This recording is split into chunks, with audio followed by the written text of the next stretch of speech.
நீங்களுமே கூட முதல் தலைமுறை ஆண்டர்பிரினர் இல்லையா? First generation first sir. Generation. இப்ப நெறைய பேர் ஃபர்ஸ்ட் ஜெனரேஷன் ஆண்டர்பிரினர்ஸ் உள்ள வர ட்ரை பண்றாங்க. அவங்ககிட்ட பெரிய விஷன் இருக்கு. ஆனா, ஏன் நெறைய பேரால ஒரு கட்டத்துக்கு மேல போக முடியல? என்ன ஃப்ளா இருக்கு? நான் நெறைய யங்ஸ்டர்ஸ மீட் பண்ணுவேங்க. நெறைய ஸ்டார்ட் அப் மீட்ஸ் போவேன். எல்லாத்தையும் பார்க்குறேன்.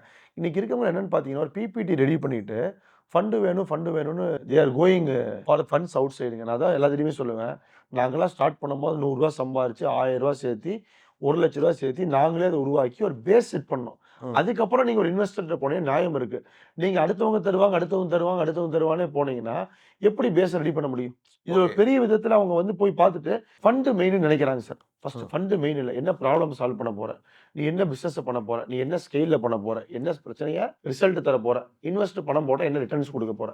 இந்த சார்ட்ட பிரிப்பேர் பண்ணது மட்டும் இல்லாம, நீ உனக்குள்ள ஒரு டீம ஃபார்ம் பண்ணிக்கிறதுக்கான பேஸ ரெடி பண்ணிட்டு, மினிமம் ஒரு 5 பீப்பிள் ஆச்சும் செட் பண்ணிட்டு ஒரு பிசினஸ் ஸ்டார்ட் பண்ணா தான் பிசினஸ் ஸ்கேல் பண்ண முடியும். தனிநபரா பண்ணும்போது ஸ்கேல் பண்ண முடியாது சார். ரொம்ப வருஷங்கள் எடுக்குது சார். எடுத்த உடனே இன்வெஸ்டர்ஸ்ட்ட போய் நிக்கிறதுங்கிறது சரியான அப்ரோச் சரியான இல்ல. ஆப்பர்ச்சுனிட்டி கிடையாது சார். அது தவறுன்னு தான் சொல்லுவேன்.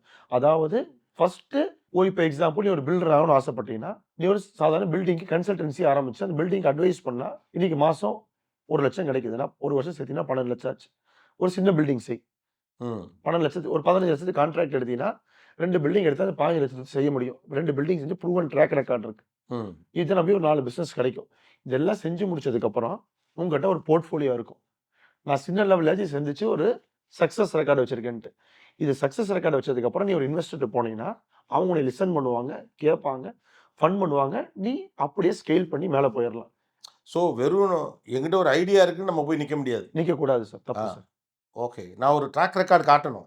ஆமால்ல நான் என்ன செஞ்சிருக்கேன்னு அவர நம்பணும்னா, நான் ஒண்ணு செஞ்சு காட்டியிருக்கணும் அப்படிங்கிற ஒரு ஒரு நில் சின்னதா ப்ரூவ் பண்ணுங்க. ஆ, பெருசா ப்ரூவ் பண்ண வேண்டியது இன்வெஸ்டர் அவங்க புரிஞ்சுக்குவாங்க. ஆ. So he has ambition. ஒரு சின்னதா பண்ணி ப்ரூவ் பண்ணிட்டாங்க. இப்போ இவர நம்பி போட்டோம்னா, இவர் ஸ்கேல் பண்ணிருவாரு. ஓகே. ஒரு இன்வெஸ்டருக்கு தேவை என்ன சார்? ஒரு confidence, trust and he has to prove that he has ability to scale. ம். இது 3 இருந்தா யார் வேணா ஃபண்ட் பண்ணுவாங்க. ஃபண்ட் இன்னைக்கு மார்க்கெட்ல அவ்வளோ ஓப்பனா இருக்கு சார்.